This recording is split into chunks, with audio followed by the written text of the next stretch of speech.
kali ini kami akan menjelaskan mengenai biota crustacea.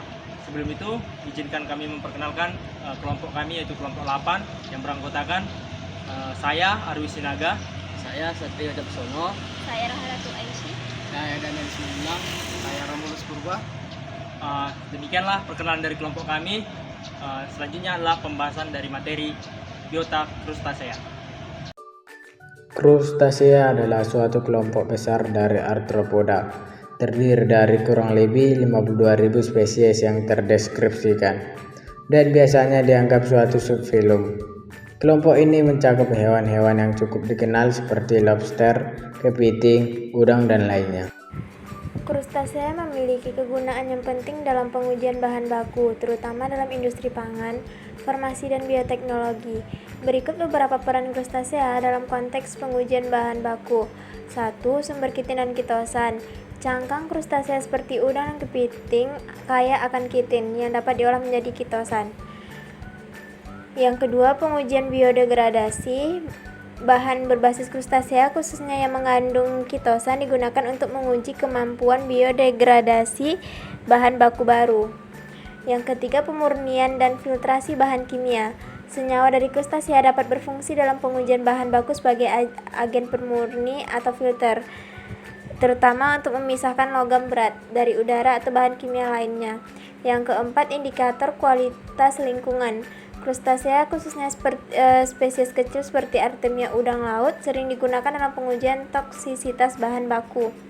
Yang kelima, uji bahan kosmetik dan farmasi. Ekstrak dari crustacea digunakan untuk menguji efikasi bahan kosmetik dan farmasi seperti produk anti-inflamasi dan antioksidan. Dengan demikian, crustacea memberikan kontribusi penting dalam memastikan kualitas, keamanan, dan keberlangsungan bahan baku di berbagai industri. Baik, selanjutnya adalah pengelompokan crustacea. Berdasarkan ukuran tubuhnya, crustacea dikelompokkan menjadi dua bagian, yaitu pertama, Entomostraca dan Malacostraca. Baik, yang pertama, Entomostraca atau udang tingkat rendah, yaitu merupakan penyusun zooplankton yang hidupnya melayang-layang di dalam air dan merupakan makanan ikan. Adapun pembagian ordo yang termasuk Entomostraca ada dua, yaitu yang pertama Branchipoda dan yang kedua ada Ostracoda.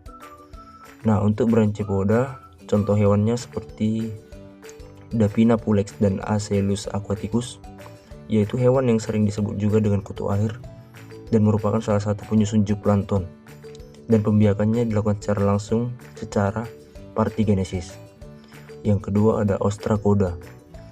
Contoh zooplanktonnya adalah Cypris candida dan Codona subrodanda. Hidupnya di air tawar dan laut sebagai plankton. Tubuhnya kecil dan dapat bergerak dengan antena.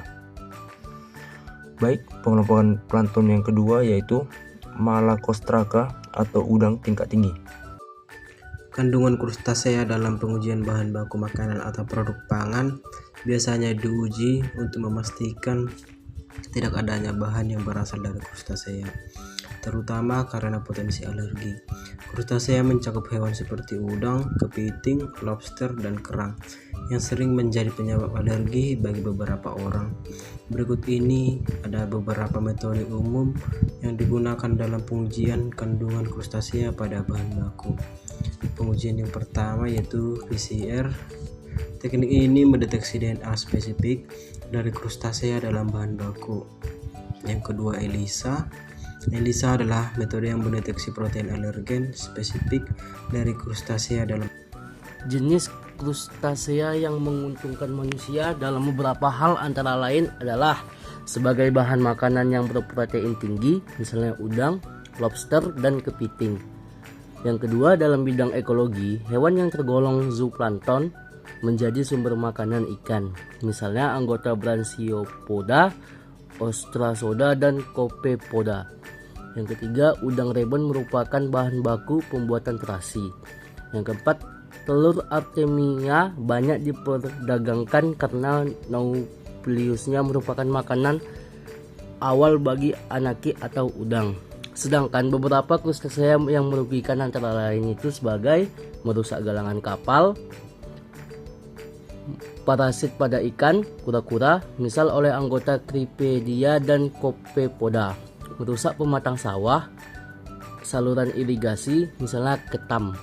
Baiklah, mungkin sekian pemaparan dari kelompok kami mengenai biota-biota krustasea. Terima kasih. Dadah.